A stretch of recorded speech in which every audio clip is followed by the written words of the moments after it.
I want to talk about our mission and a specific announcement that I'm going to make to help credit unions message that unique mission that we have of serving people. We serve everyone, but we should be focused, and we are focused, on serving especially those who are struggling to get by financially. That is the basis for the credit union charter, our not-for-profit status, and our tax-exempt status. We have that because we are different from banks. We don't just serve lower income folks or people struggling financially. Of course not. We serve anyone and everyone who can take advantage of the credit union model, but especially those who are struggling to get by. So let me talk a little bit about this. So consider this hotel, the Amway Grand Pantland Hotel, built in the early 1900s.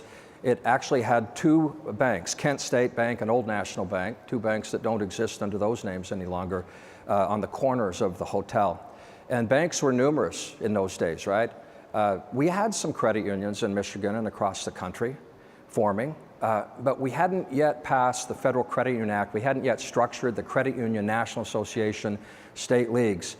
For the most part, credit unions really didn't exist in the US. But then consider the Great Depression. My mother was born in 1929, and she often tells stories about being a young girl raised on a small farm in northern Wyoming. She had one dress and just a few scraggly clothes, and she and her siblings, she had 13 siblings. She was the 14th child in a farm family in Wyoming. And she often tells stories about how tough it was growing up during that 10-year and longer extended period of the Great Recession. We have a hard time keeping that in perspective. Over a 10-year period, there was a crisis in consumer confidence, there were bank runs, and half of the nation's banks failed. Credit unions were born out of that era.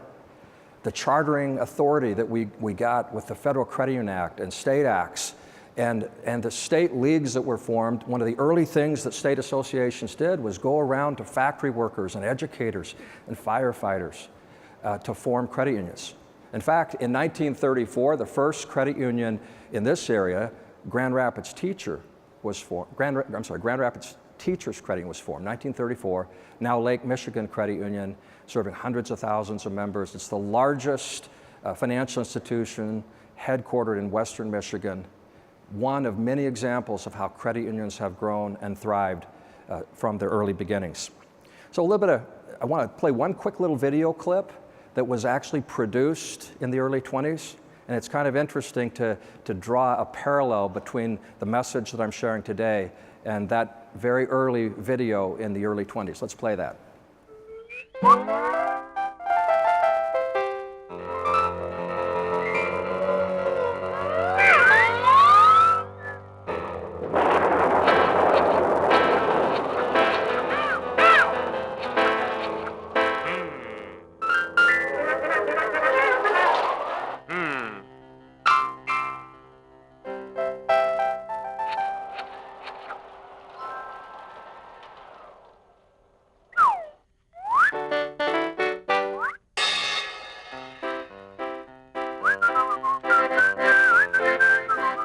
I put that in my presentation because that video inspires me.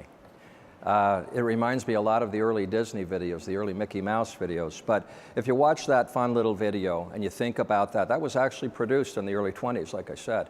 So look at this data.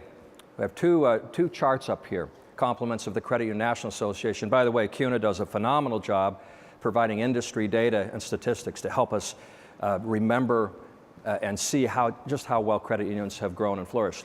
On the left side of the screen, this is a chart that goes back to the 30s, 1939 to be exact, when CUNA first started measuring the data. Notice the growth in credit union memberships, up 48 times since just the late 30s, 2 million consumers to over 108 million consumers, and a third of the population, up 48 times. On the right side, you see the Michigan data. Our growth has been even greater, up 76 times since 1939, from a mere 65,000 members to over 5 million, half the population in the state of Michigan. I think you're doing a pretty good job spreading the word, helping people take advantage of credit unions. But there's a line there that might be a little tougher to see with this big crowd, but the red dotted line is the number of members in state chartered credit unions, and the blue is the number of members in federally chartered credit unions in the state of Michigan. In 2004, when those lines parted ways and you saw the state chartered credit union numbers skyrocketing, that was when we updated the State Credit Union Act with your help, that allowed for broader fields of membership and an easier path to expanding fields of membership. So although 2/3 of the credit unions in Michigan operate with a state charter, 80% of the members and assets are now in the state charter. Why does that matter? It matters because it's another example of how when we're engaged in advocacy, removing barriers, improving our charters, both with the state charter and the federal charter, we make it easier for credit unions to do business. And I'm proud of the fact that we've done that. But the real message is the phenomenal membership growth. More recently, you can look at that data and you see, again, on the US side, last year, 4.1% membership growth, and Michigan 3.6%. This is the strongest, most robust membership growth in Michigan and across the country that we've seen in decades. Why does that matter? You're doing a great job getting your message out. We can always do better. But the real message, I think, is that people need credit unions. And they realize that we're here to help everyone, but especially those struggling to get by. A great message to see the growth we've had. Now, not everything is rosy, and I'm going to get to the mission part of this more specifically in a moment. But here's the consolidation in our industry. On the left side, the number of credit unions in the US peaked at about 24,000, and now we're just above 6,000. A 75% reduction from the peak to where we're at now, and down 32% just in the last 10 years. The data is pretty close to the same for Michigan. You can see it there. But the message here is when you look at the top, the good news is in Michigan, over 80% of our credit unions are growing their assets and had positive earnings. So credit unions large and small are surviving and doing well. Not all credit unions, obviously, that'll never be the case. But when we look at this data, it's a stark reminder that we're in a competitive environment with a lot of forces that are driving consolidation. But we're doing more good for more people with fewer credit unions. And we need to be challenged to make sure that those credit unions who survive find the most creative ways and the most committed and passionate ways to meet the needs of the public we're trying to reach. So the popularity of credit unions, membership growth. Pat McFarland mentioned the unprecedented loan growth, deposit growth, our asset growth. The numbers are fabulous. They're the same in Michigan. I won't go into the detail of this data. You read about it and you know that we have a lot to celebrate right now in terms of our growth. Our successes in Michigan, you can see one thing I wanted to point out here on the far right side, member business lending growth for Michigan credit unions, over 20% last year, almost double what it was nationally. That's a trend we've seen, so we see credit unions, especially in Michigan, doing more to reach out and serve small businesses who need the value and the service that credit unions provide. So here's the real message. We offer a better value. Our credit card rates average 5% lower than banks. Our auto loan rates, even at very low rate levels, we average about 1% lower. Our mortgage costs are lower. The savings rates are better, and it all aggregates up to this. Over $373 million every year in direct financial benefit for those who take advantage of credit unions in the state of Michigan.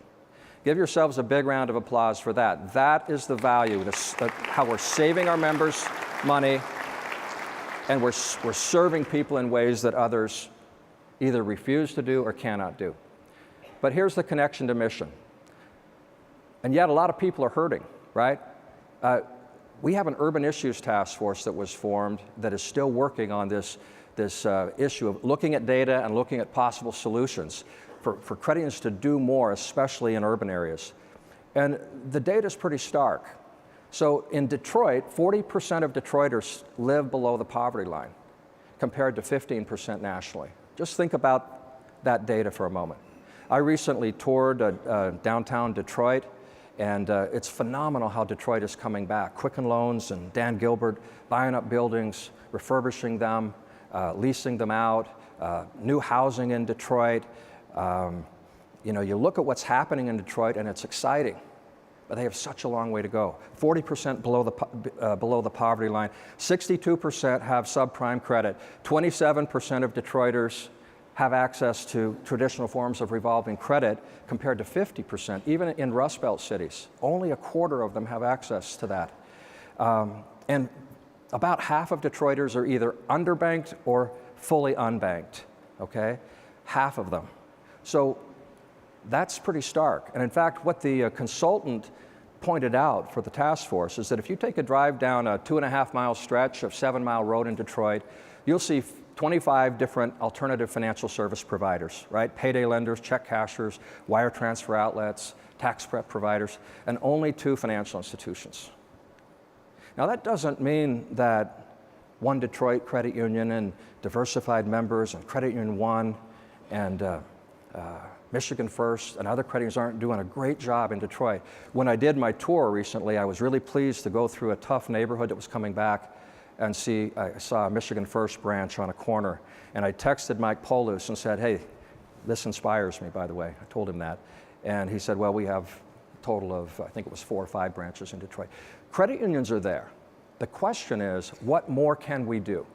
Those credit unions that serve metropolitan Detroit, those credit unions that are headquartered in Detroit, there are so many needs. And it's not just Detroit, it's other urban areas and it's all across Michigan.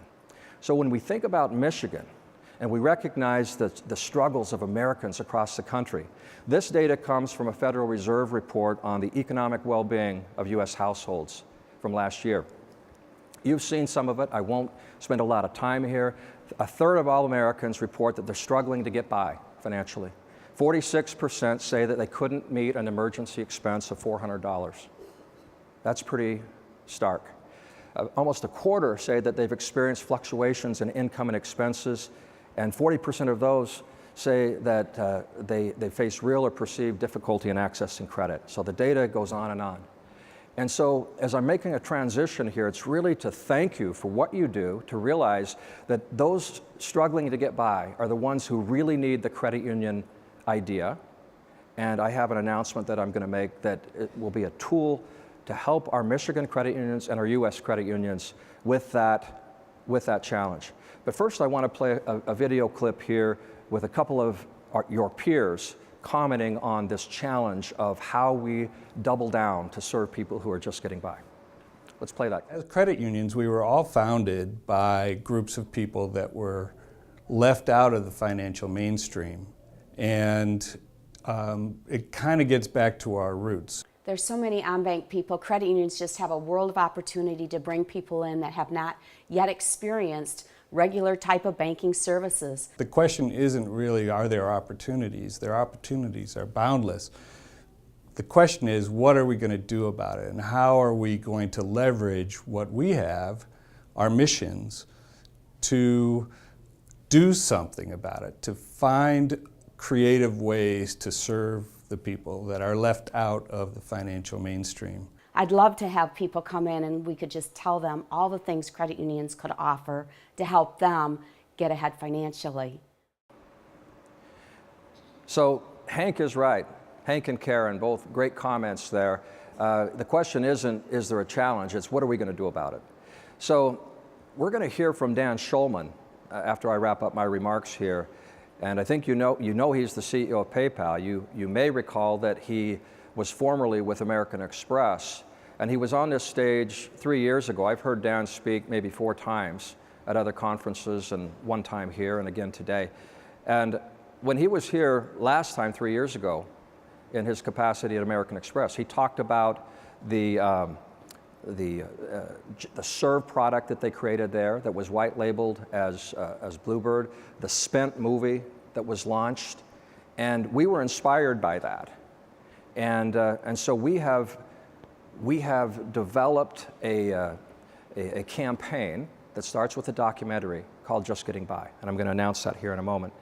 But again, in search of a solution, 1/4 of employed adults are working multiple jobs.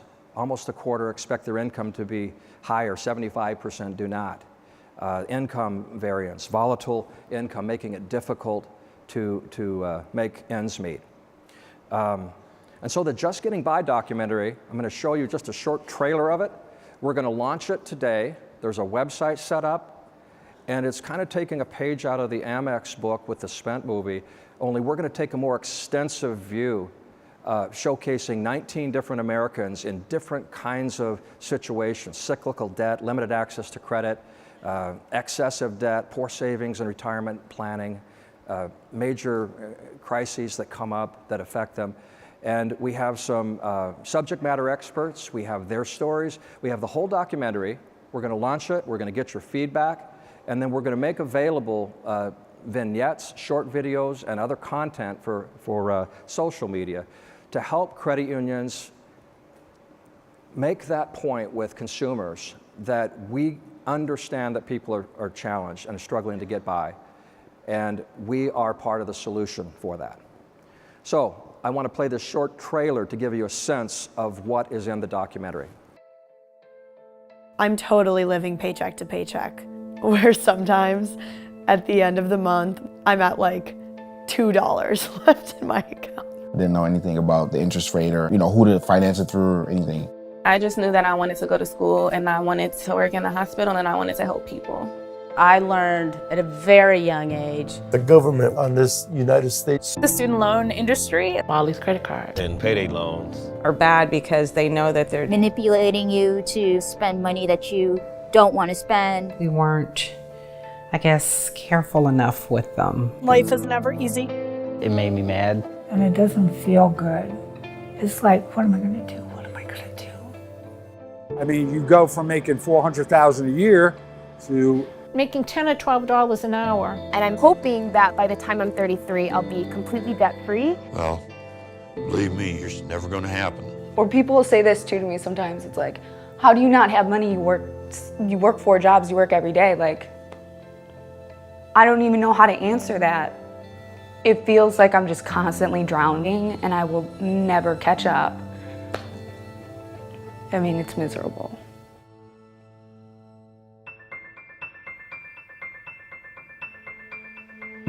Our world grows more expensive by the day, and people are struggling to keep up. Wages are flatlining. The American middle class is shrinking, and for many, options appear scarce. They're turning to risky behaviors, predatory lending, spending where they shouldn't, and getting caught.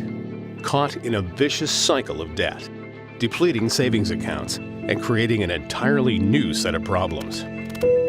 The worst part is, most just don't know any better. This is the story of people doing all they can, but still are unable to break from the shackles of debt. The story of an America not yet recovered from the Great Recession. This is the story of those of us who are just getting by. So that inspires me, and I'm pretty confident that it inspires you. The message behind that and the real examples of people struggling to get by. And you see them, you serve them every day through your credit union. So what we need to do with this, and this is where mission meets messaging. So with these compelling, relatable stories and the video content and the other resources and marketing assets that we'll provide, you'll have an opportunity to tag to this and push it out through social media and give us feedback on how you can use this content to get the message out that, credit unions are here to help. So if you're already a member, talk to us. Let us consult with you. Let us help you. If you're not yet a credit union member, join the credit union. We're not going to be able to meet all your needs. If you have damaged credit and we're not able to make you a loan, we're going to find ways to provide counseling and help you. But that's the point behind this project. Launching today, Michigan pilot in July, full Michigan launch in September, national launch in January. So the ask here is go to the website, justgettingby.org today. Watch the documentary. Take the time to watch it. Give us your feedback. Give us your thoughts on how we could implement this in Michigan in a way that helps us get our message out. sign up to be a pilot and help us build this. We didn't have a Hollywood budget to put this together. I want to specifically recognize Nick Alexa and Aaron Cluck and Christy Chesney and our Cube TV team for putting this together and helping us with the foundation for what I think is going to be a really great project.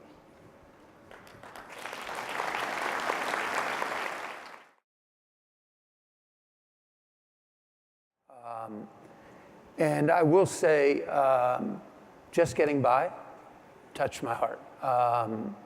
This is something for the last 10 or 15 years that has been a huge part of my life, advocating for the underserved populations, and seeing those individuals just stirs something inside me that says we cannot rest, we cannot consider ourselves as leaders of organizations fulfilled until we do something about that issue. And so, you know, I want to personally commit to you, to all of you, just how much we at PayPal are going to do, but importantly, myself individually, that I'm just going to continue to advocate for that. So thank you very much for that.